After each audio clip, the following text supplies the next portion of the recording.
Subscribe करें और bell दबाएं ताकि कोई खबर रह न जाए।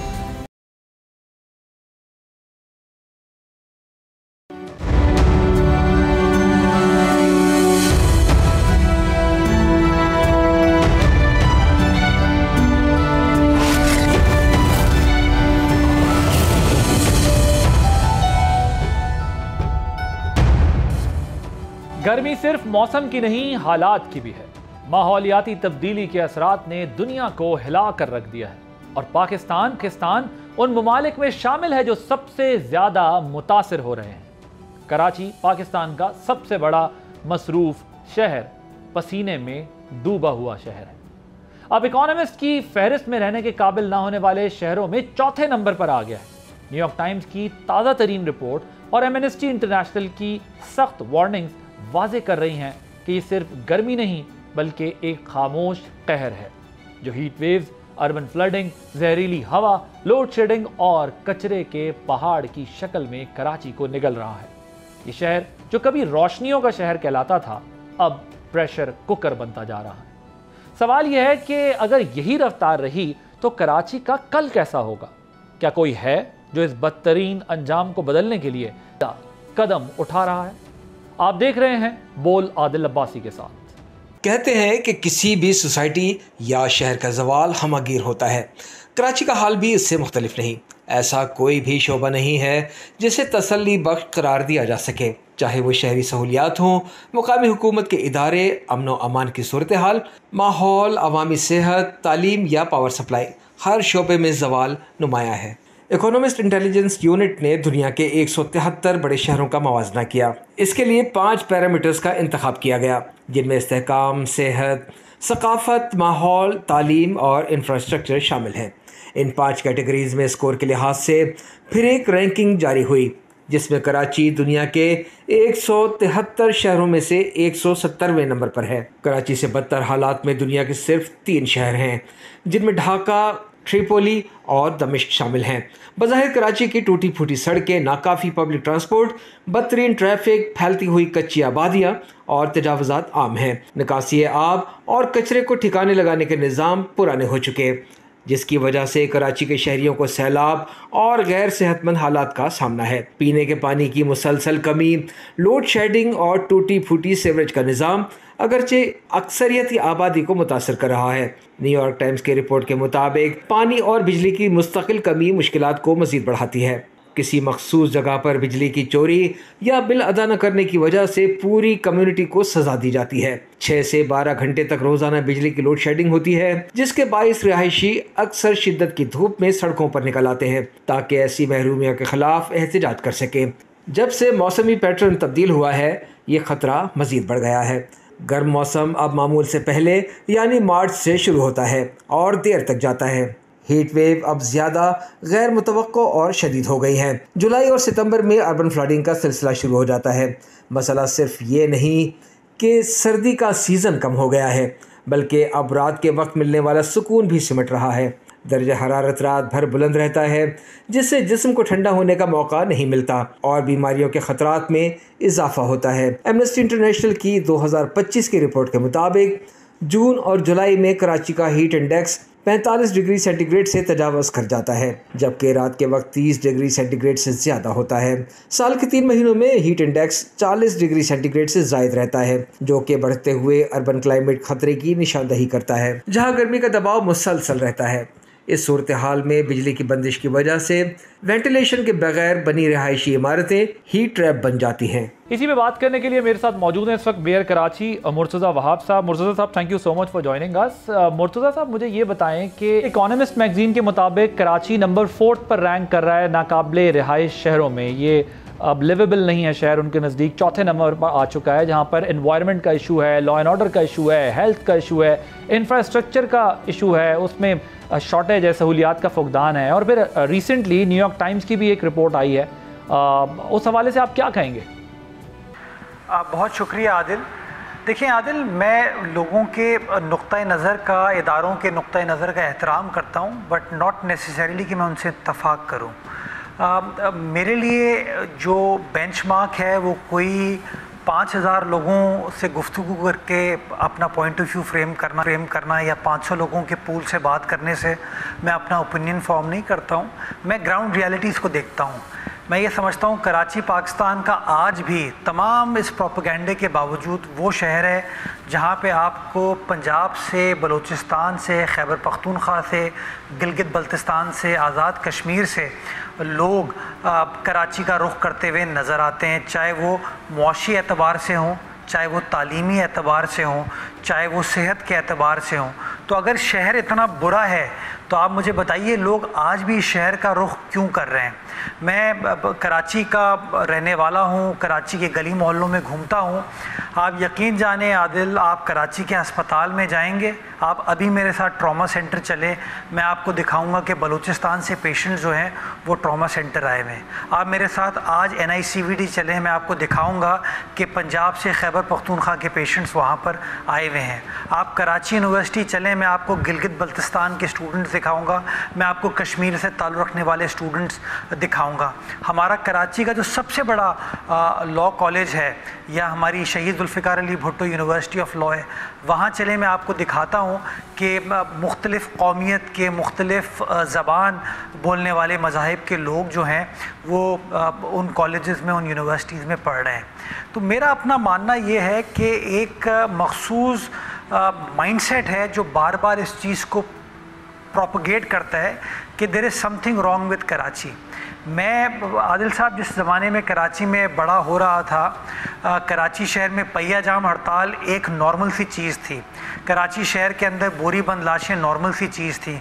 कराची शहर के अंदर 40-50 लोगों को मार दिया जाता था और अखबार पे रिपोर्ट होता था, बिल्कुल नॉर्मल लगता था।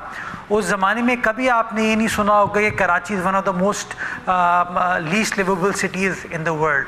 तो मैं ये जो बैरोमीटर्स होते हैं ना, मैं समझता हूँ ये कमरे में बैठ के फ़ैसले कर लिए जाते हैं। आप अगर कराची की आबादी देखें, ऑफिशियली 2 करोड़ 3 लाख है, अनऑफिशियली मेरे ख़्याल में इससे कई गुना ज़्यादा है। और ग़ालिबन जो बेस्ट सिटी उसके अंदर डिक्लेयर की गई है उस सर्वे में वो कोपेनहेगन है शायद, और कोपेनहेगन की शायद पॉपुलेशन जो है 1 मिलियन भी नहीं है। तो आप मुझे बताइए, आप एक मतलब कॉन्टेक्स्ट को समझ के चीज़ों को कंपेयर करना चाहिए। तो मैं with respect to everyone, people have different point of view, people have different things to say, but मैं बड़े एहतराम के साथ इस राय से इत्तफाक नहीं करता। मैं ये समझता हूँ कि बहुत शानदार शहर है, अच्छा शहर है, ये तमाम चीज़ें यहाँ पर हैं। अच्छा, but at the same time we have challenges, issues हैं जिनको हम एड्रेस करने की कोशिश कर रहे हैं। मैं आपके इस पॉइंट से इत्तफाक करता हूँ कि कराची मिनी पाकिस्तान है। मुझे कराची में रहने का इत्तफाक रहा है, मैं रहा हूँ वहाँ पर सालों, मैंने देखा है। मुझे इससे इनकार नहीं कि कराची में वाकई पूरे पाकिस्तान से लोग रहते हैं और डेफिनेटली कराची को एक्स्ट्रॉर्डनरी मेजर्स लेकर पूरी वफाक और सूबे की ये जिम्मेदारी है कि उसको डेवलप करना चाहिए, प्रोटेक्ट करना चाहिए। लेकिन ये जो इकोनॉमिस्ट मैगजीन ने 4th नंबर पर रैंक किया, आप इसको स्ट्रेट अवे जो है वो नल एंड वाइट करते हैं, आप इसको बिल्कुल ही इनकार करते हैं कि जो उन्होंने जिन चीज़ों को हाईलाइट किया है, या आप ये समझ रहे हैं कि फाइनेंशियल कंस्ट्रेंट्स हैं जिसकी वजह से चीज़ें बेहतर नहीं हैं? नहीं, देखें, 2 चीज़ें ना, मैं उनकी राय का एहतराम तो कर सकता हूँ, लेकिन ये मेरे लिए लाजमी नहीं है कि मैं उस बात से इत्तफाक करूँ।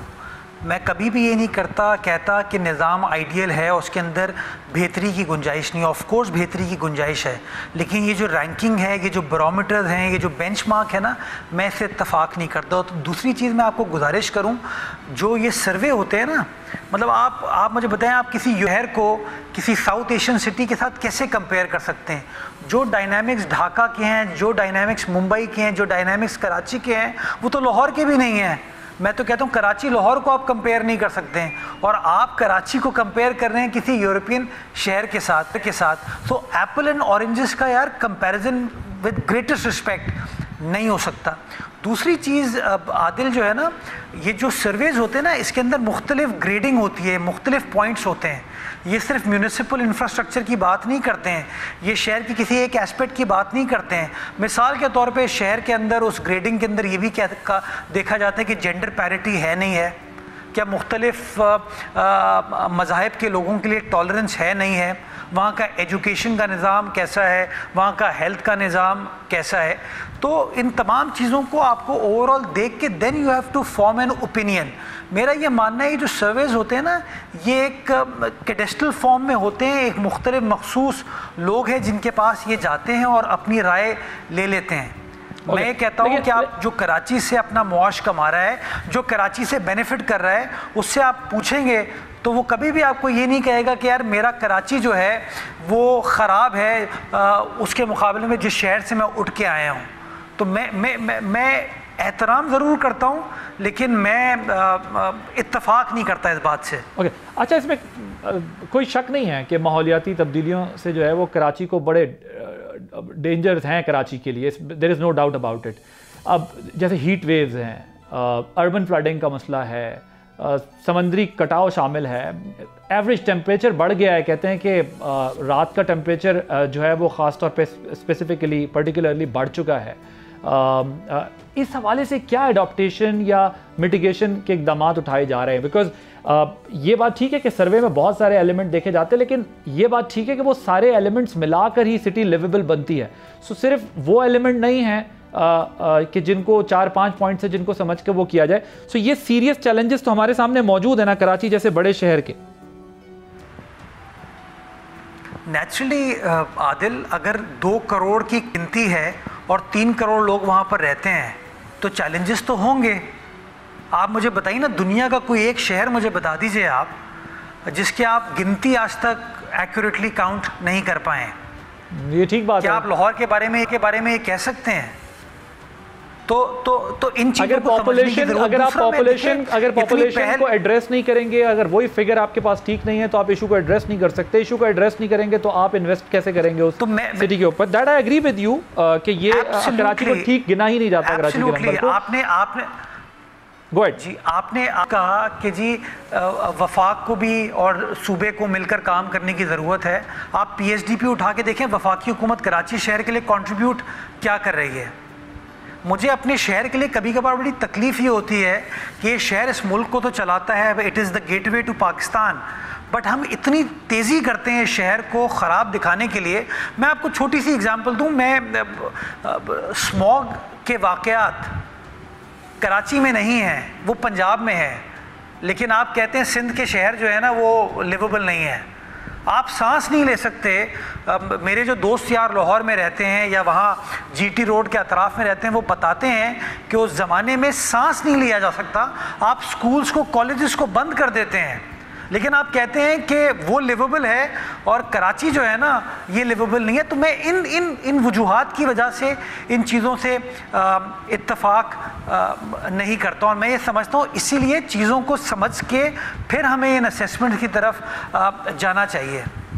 लेकिन मुर्तज़ा साहब, इस पर आप क्या कहेंगे? देखिए, ये तो है ना कि कराची उस तरह साफ़ नहीं है जिस तरीके से कराची को साफ़ होना चाहिए। कराची में कचरा है, कराची में ये इश्यूज़ हैं।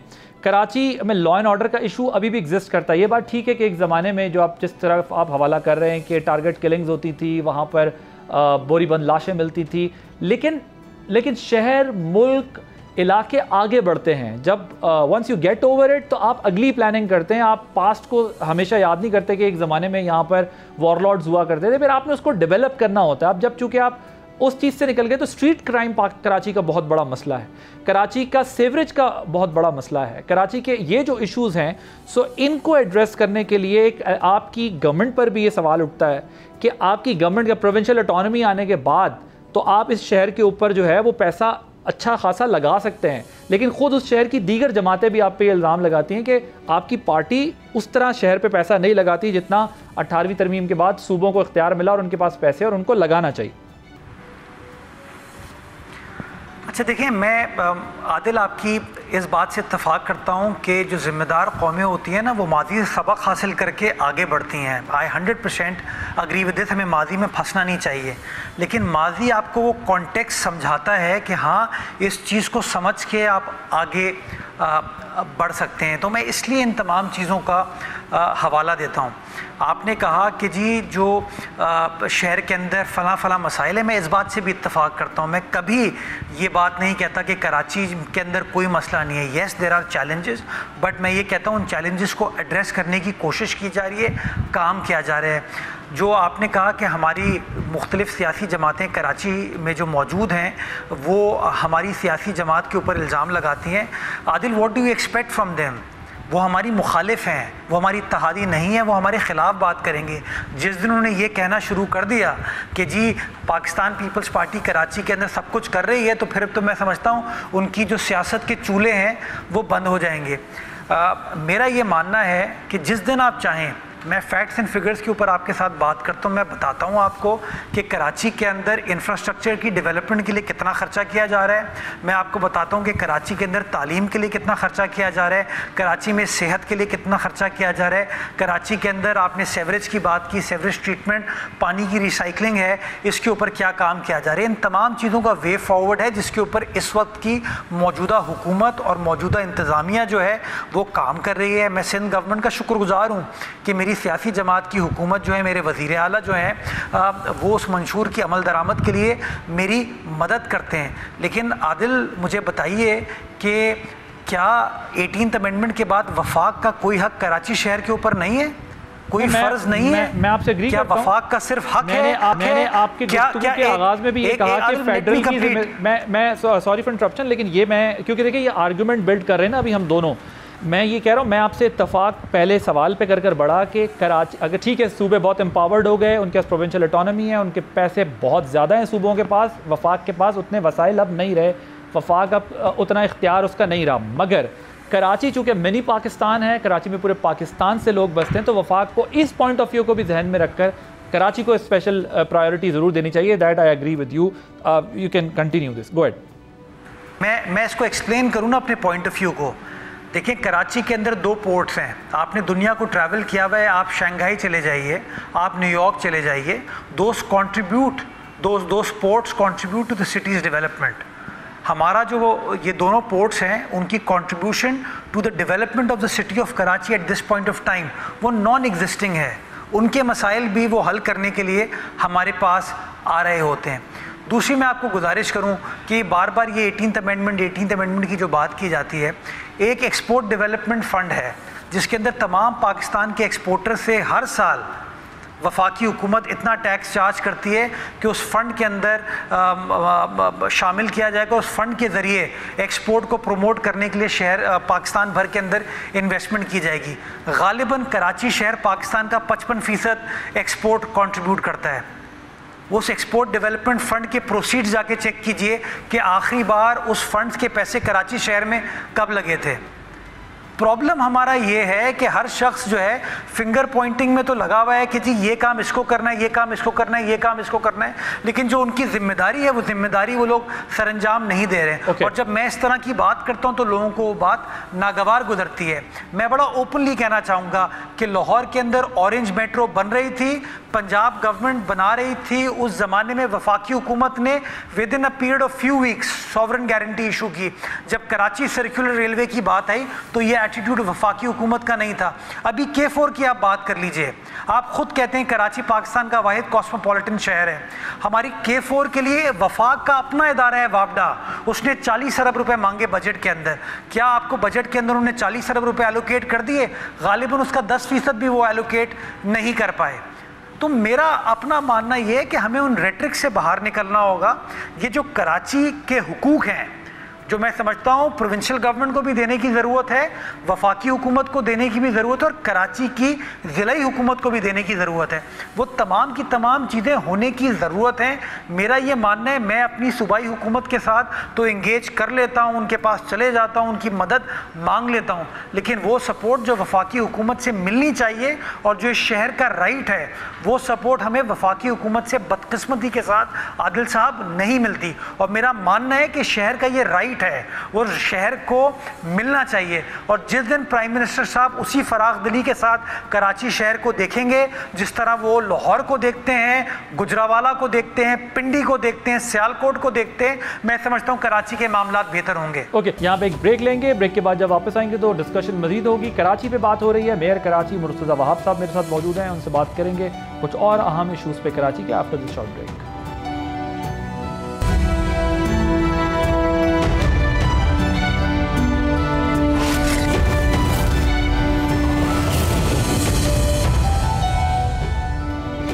Welcome back. मेयर साहब, मुझे ये बताएं कि आपने अभी बात की वापडा की, तो मैं ज़रा आपसे फिर के इलेक्ट्रिक का भी सवाल पूछना चाहता हूँ, क्योंकि इकोनॉमिस्ट पर तो आपने कह दिया ये उनकी राय है, मैं उनका एहतराम करता हूँ, लेकिन ये जो एमनेस्टी इंटरनेशनल के मुताबिक जो बिल्डिंग स्ट्रक्चर और माइक्रो क्लाइमेट की वजह से कहा जाता है कि कराची के जो कम आमदनी वाले इलाके हैं उनका जो टेम्परेचर है वो 5 डिग्री एक्सीड कर जाता है, ज़्यादा महसूस होता है, 5 डिग्री सेंटीग्रेड ज़्यादा लगता है। अगर 35 है, मैं ज़रा व्यूअर्स की आसानी के लिए समझा दूँ, तो वो 40 फील होता है, 40 है तो 45।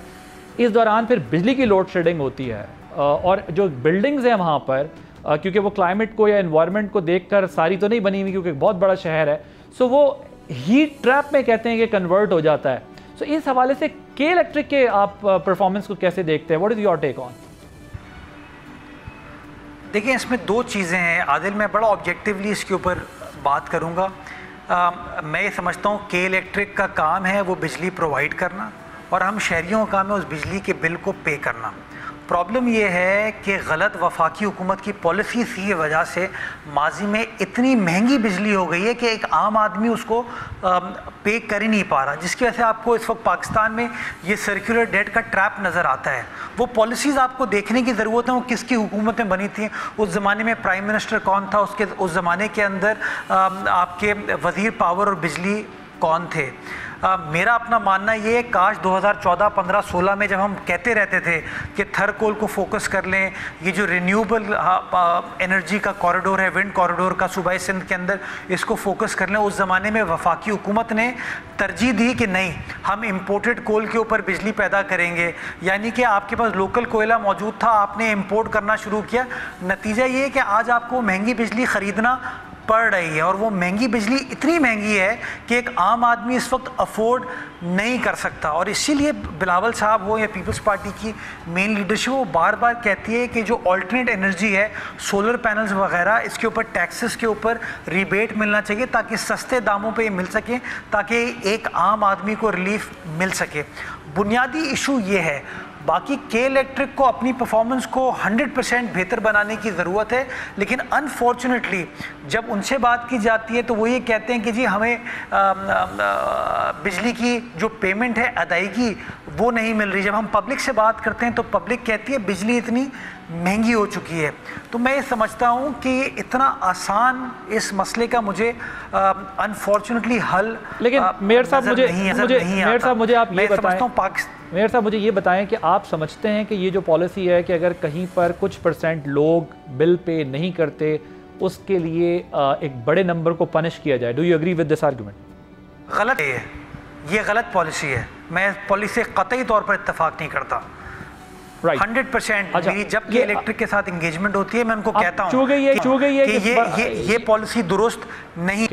ठीक है, तो उसके लिए आप के इलेक्ट्रिक से कभी बात होती है या कुछ आप उनके साथ कोई इंगेजमेंट होती है? क्योंकि ज़ाहिर है शहर की जिम्मेदारी आपके ऊपर है, आप को ज़ाहिर है 100 दुआएं और 100 बद्दुआएं एक साथ ही मिलती होंगी, तो उसके लिए आप जो है वो क्या बात करते हैं के इलेक्ट्रिक के साथ, और वो क्या इसके ऊपर आपको कुछ कभी ताउन की यकीनदानी? आदिल साहब, कई बार के इलेक्ट्रिक की इंतज़ामिया से इस हवाले से मेरी अपनी भी गुफ्तगू हुई है, वज़ीर तवानाई सिंध उनकी गुफ्तगू भी हुई है, और वज़ीर आला सिंध के लेवल पर भी ये गुफ्तगू हुई है कि इस पॉलिसी को एड्रेस करने की ज़रूरत है।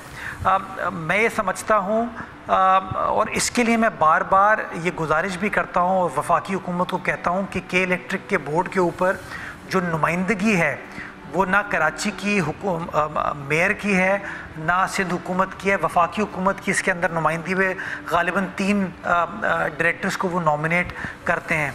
तो मैं समझता हूँ इस पॉलिसी को ठीक करने के लिए के इलेक्ट्रिक के बोर्ड के ऊपर इस चीज़ को एजिटेट करने की ज़रूरत है कि के इलेक्ट्रिक अपनी परफॉर्मेंस को बेहतर बनाए, अपने सिस्टम के अंदर ये एफिशिएंसीज लेके आए कि जहाँ चोरी हो रही है उनके खिलाफ क्रैकडाउन करे, जो लोग बिजली के बिल नहीं पे करते उनके खिलाफ क्रैकडाउन करे। ये नहीं हो सकता कि जो आपका शख्स है, जो शहरी है, जो अपना बिल पे भी कर रहा है लेकिन दूसरों की वजह से वो जिम्मेदारी भी उसी शहरी के ऊपर आयद कर दी जाए। तो मैं समझता हूँ इसको एड्रेस करने की ज़रूरत है और उसके अंदर नेपरा को भी अपना किरदार अदा करना चाहिए। और हम लोगों को अगर ये मौका मिलेगा कि हम के इलेक्ट्रिक के बोर्ड पे बैठें, ये हमने कई बार प्रपोज किया वफाकी हुकूमत को कि के इलेक्ट्रिक के बोर्ड पे मेयर कराची को और कमिश्नर कराची को होना चाहिए, ताकि कराची की आवाम की सरकारी सतह पर ये नुमाइंदगी कर सके बोर्ड के ऊपर और ऐसी पॉलिसीज़ को वज़ा किया जा सके जिसमें कराची वालों के दरमियान और के इलेक्ट्रिक के दरमियान जो ये डिस्कनेक्ट है इसको हम अवॉइड करने में कामयाब हो पाए। तो मैं पूरी उम्मीद हूँ अल्लाह करे कि वफाक हमारी इस बात से इत्तफाक करेगी। इसमें हर्डल कौन है, वफाकी हुकूमत या के इलेक्ट्रिक? सर इस पर कमेंट कर सकते। सॉरी क्या ये जो आप डिमांड कर रहे हैं कि कमिश्नर कराची और मेयर कराची जो है वो के इलेक्ट्रिक के बोर्ड में बैठे हैं, इसमें हर्डल कौन है, वफाकी हुकूमत या के इलेक्ट्रिक? वफाकी हुकूमत करेगी ये, बिकॉज 25% के इलेक्ट्रिक के जो शेयर्स हैं उसकी मिल्कियत वफाकी हुकूमत के पास है और अंडर द कॉन्ट्रैक्ट जो उनका शेयर परचेज एग्रीमेंट हुआ था उसके तहत 3 बोर्ड ऑफ डायरेक्टर्स को वफाकी हुकूमत नॉमिनेट करती है। अब आदिल मेरा इसमें पॉइंट ऑफ व्यू ये है कि बजाय इसके कि बोर्ड ऑफ डायरेक्टर्स आपके इस्लामाबाद से हैं, लाहौर से हैं या वफाकी हुकूमत उनको नॉमिनेट करे, अगर कराची का मेयर और कराची का कमिश्नर जो एक इलेक्टेड आदमी है और एक ग्रेड 21 का सीनियर अफसर है, अगर वो बोर्ड पर बैठे होंगे तो वो कराची वालों की नुमाइंदगी कर पाएंगे और वो कंपनी के सामने ये इशू रख पाएंगे कि जी अपनी परफॉर्मेंस को, इनएफिशिएंसीज को ख़त्म करें और एफिशिएंट बेस सिस्टम लेकर आएँ। ओके, अब ये अर्बन फ्लडिंग का सीज़न शुरू हो गया, तो इस पर जो है वो मकामी हुकूमत की क्या तैयारियाँ हैं आपकी? क्योंकि क्या ये जो तमाम नाले और ड्रेनेज सिस्टम्स हैं ये अब क्लियर हैं? क्योंकि हम ये भी देखते हैं कि वहाँ पर ये एक बहुत बड़ा मसला खड़ा हो जाता है। लाहौर में क्लियर थे आदिल? मैं लाहौर का सवाल लाहौर के मेयर से करूंगा, मैं कराची के मेयर से इस वक्त बात कर रहा हूँ। जिस वक्त आप मुझे लाहौर के मेयर से बात करता देखेंगे आप बिल्कुल इसी तरह मेरी आवाज़ तवाना पाएंगे। आदिल आप लाहौर के मेयर से बात ही नहीं कर पाएंगे, लाहौर में मेयर नहीं है। लेकिन मैंने आपसे कहा जिस दिन मैं बात करूंगा, आपने मेरा जुमला पूरा गौर से नहीं सुना। वो नहीं, मैं बदकिस्मती से हमारे यहाँ डेमोक्रेसी का बहुत नारा लगता है, लेकिन लोकल गवर्नमेंट्स के ऊपर फोकस नहीं होता। लोकल गवर्नमेंट्स को लाना ही नहीं चाहते, उनको एम्पावर्ड करना ही नहीं चाहते, हालांकि पूरी दुनिया में सोल्यूशन यही है। मैं तो कह रहा हूँ सूबा सिंध के अंदर तमाम शहरों के अंदर इस वक्त इलेक्टेड लोकल गवर्नमेंट्स मौजूद हैं, मेयर मौजूद हैं जो कि काम कर रहे हैं। तो गुजारिश मेरी ये है कि हमें जो बुनियादी चीज़ समझने की ज़रूरत है, मैंने लाहौर का एग्जाम्पल इसलिए दिया कि Lahore in terms of infrastructure Karachi से बहुत बेहतर करार दिया जाता है कि वहाँ पे इंतज़ामिया भी बेहतर है, लेकिन बावजूद इसके लाहौर के अंदर आपने देखा कि बुरा हाल हुआ। रिसेंटली जकार्ता में ये चीज़ हुई। देखें जो आपकी ड्रेनेज की कैपेसिटी है, अगर उस कैपेसिटी से ज़्यादा बारिश होगी, अगर कोई क्लाउड बर्स्ट आएगा तो पानी बिल्कुल खड़ा होगा। और मैं इसके अंदर कोई पॉइंट स्कोरिंग नहीं समझता, मेरे कंप्लीट रिस्पेक्ट है और सपोर्ट है लाहौर की इंतज़ामिया के लिए कि वहाँ पे जो बारिश हुई वो इतनी मेजर हुई कि वो इंतज़ामिया के लिए पॉसिबल नहीं था कि वो इमीडिएटली उस पानी को क्लियर कर सके, जिसकी वजह से वहाँ पर आपको नुकसानात देखने को हुए। तो कराची के अंदर अगेन जो आपका निज़ाम है वो 35 से 40 मिलीमीटर बारिश को सस्टेन कर सकता है। अगर 40 मिलीमीटर से ऊपर बारिश होगी आदिल तो पानी आपको सड़कों पर नज़र आएगा, उससे कम होगी तो मैं समझता हूँ कि हमारी इस्तात है। अब हमने इसको केटर करने के लिए क्या हिकमत अमली बनाई है, वो हिकमत अमली ये कि कराची शहर के जो 46 बड़े नाले हैं उसकी सफाई का प्रोसेस होता है, चोकिंग पॉइंट्स को क्लियर करना होता है। हम 15 जून से लेकर 15 सितंबर जो ये मानसून का सीज़न है इसके अंदर रेगुलरली ये काम करते हैं ताकि वो चोकिंग पॉइंट्स क्लियर हों, और जब कभी भी इस तरह का कोई इशू हमको नज़र आता है हम फौरी तौर पर उसको मज़ीद एड्रेस करते हैं। इसी तरीके से हमारी जो पंपिंग का निज़ाम है, हमारा जो सक्शन का निज़ाम है, उसके ऊपर भी हमने काम किया हुआ है। हमने अपनी टीम को मोबिलाइज़ किया हुआ है, हमने एक इमरजेंसी डिक्लेयर की हुई है। कोई हमारा बल्दियाती जो नुमाइंदा है इस वक्त, जो एहलकार है, वो छुट्टी पर नहीं है, वो ग्राउंड पर मौजूद है। तो we are prepared, but we can only be prepared to the extent of our capacity. तो वो मैंने आपको गुजारिश की और इसलिए मैंने आपको लाहौर का एग्जाम्पल दिया कि जो सिस्टम की बुनियाद है अगर उससे ज़्यादा बारिश होगी तो कहीं ना कहीं आपको पानी देखने को मिलेगा, और इंतज़ामिया का फिर काम होगा कि इंशाल्लाह उस पानी की निकासी को यकीनी बनाएं। और काम ये इंशाल्लाह ग्राउंड पर हम तमाम लोगों ने किया हुआ, और इंशाल्लाह जो भी सिचुएशन होगी शहर की इंतज़ामिया ग्राउंड पर मौजूद होगी, and whatever it takes इंशाल्लाह वो हुकूमत की जानिब से किया जाएगा। Right, thank you so much. Mayor Karachi Murtaza Wahab sahab हमारे साथ मौजूद थे, आप गुफ्तगू सुन रहे थे।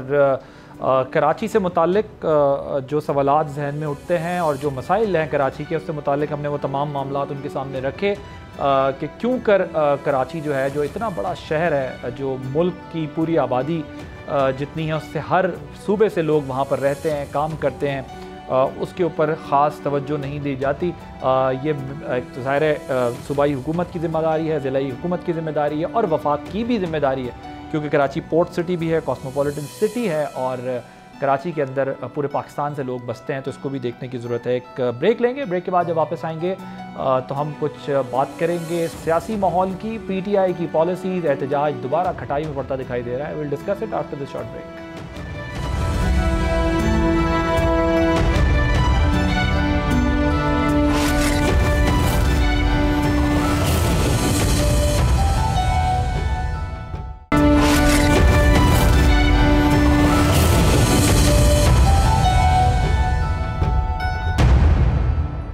Welcome back. बानी PTI ने गुज़िश्ता हफ्ते हुकूमत से मुज़ाकरात का ऑप्शन मुस्तरद किया और एहतजाज का ऐलान किया, लेकिन इस ऐलान को लेकर PTI नए झगड़े का शिकार हो गई है। इमरान खान ने पार्टी को हिदायत दी थी कि 5 अगस्त को एहतजाज का नुक्ताए उरूज यानी कि पीक होनी चाहिए, लेकिन वज़ीर आला खैबर पख्तूनख्वा ने अब नई डेडलाइन दे दी है। कहा है कि 90 रोज़ा तहरीक का आगाज़ अब हो चुका है, आर या पार होगा।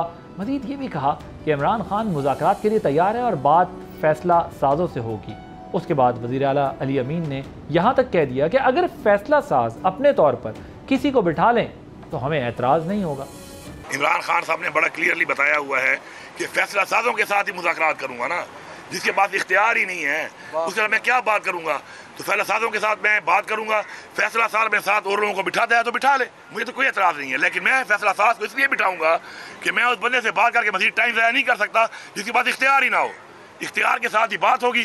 मगर दूसरी तरफ PTI के कुछ रहनुमाओं ने 90 दिन तक तहरीक पर सवालात उठा दिए हैं। पंजाब में पार्टी की चीफ ऑर्गेनाइजर आलिया हमजा ने एक्स पोस्ट में सवाल किया कि 5 अगस्त के मुकाबले में 90 दिन का प्लान कहाँ से आया।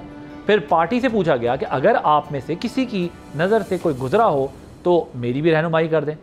इसके अलावा एक और रहनुमा अहमद न्याजी ने ऐलान किया कि हमें 90 दिन नामंजूर हैं। अलीमा खान ने 5 अगस्त का टाइम दिया है। बड़ा अहम बात यह भी है कि अली अमीन गंडापुर हफ्ते के रोज़ पार्टी अरकान असम्बली के हमरा लाहौर गए और सेनेट के लिए पार्टी के एक मुतवक्के उम्मीदवार मिर्ज़ा आफरीदी के फार्म हाउस पर मुनक्किदा एक तकरीब में शिरकत की, जिसमें आलिया हमजा को दावत नहीं दी गई। पार्टी सेक्रेटरी जनरल ने इस हवाले से वजाहत दी थी कि वो मसरूफियत की वजह से नहीं आ सकी, लेकिन आलिया हमजा ने इसकी तरदीद की, जिसके बाद PTI के सेक्रेटरी इत्तलात शेख वकास अकरम का आलिया हमजा के नाम एक ऑडियो पैगाम लीक हुआ, जिसमें वो सख्त नाराज़गी का इजहार और मीडिया को अंदरूनी मालूमात लीक करने का इल्ज़ाम लगा रहे हैं। आपने मेरी गुफ्तगू, मेरा जो आपको मैसेज था, उसको सयाको सबाक के बगैर आपने मीडिया को फीड किया है। मतलब दिस इज आउटरेजस। इस किस्म की खातून है कि जो आपसे बात की जाए वो आप मीडिया को आगे फीड कर दें। आपने उनको बताया कि ये बात मैंने किस बात के जवाब में दी, और क्या आपने उनको बताया CC में क्या फैसला हुआ, बताया आपने उनको? मतलब दिस इज आउटरेजस कि आप लोगों को जो मैसेज किए जाए, आप लोग इतने मीडिया हंगरी हैं, इतनी आपको वो चाहिए, अटेंशन चाहिए, इतना रोना धोना मचाया हुआ है कि आप मेरे मैसेज लीक कर रहे हैं मीडिया को। और मैसेज में मैं उनको असल बात बताऊं, असल बात क्या थी जो उससे पहले हुई थी या उससे बाद में हुई थी? वो यही थी कि आपको ये बताया गया था कि लोग एतराज करते हैं कि MNAs MPAs नहीं होते और वर्कर होता है, तो फर्स्ट टाइम एटलीस्ट सिर्फ MNAs MPAs को ऑन ग्राउंड होना चाहिए। और फिर इस मैसेज के बाद CC मीटिंग हुई, जहां आपकी रिक्वेस्ट के ऊपर चीफ मिनिस्टर को हमने कहा कि वो वापस जाएंगे GT रोड से। आज आपने ये हरकत की और बड़ी बुरी हरकत की आपने। इतनी बंदों को ख्वाहिशें होती हैं कि मीडिया में उठाए और हमें ये बनाए। सब मीडिया के ऊपर इमरान खान को आपने बाहर निकालना है, वीलॉग में से इमरान खान को आपने बाहर निकालना है, सोशल मीडिया में से इमरान खान को बाहर निकालना है। This is how you become part of the party.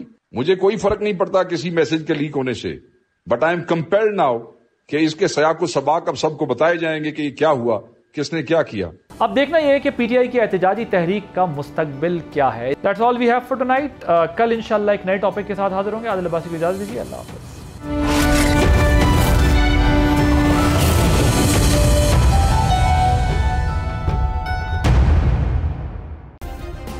Subscribe करें और बेल दबाएं ताकि कोई खबर रह न जाए।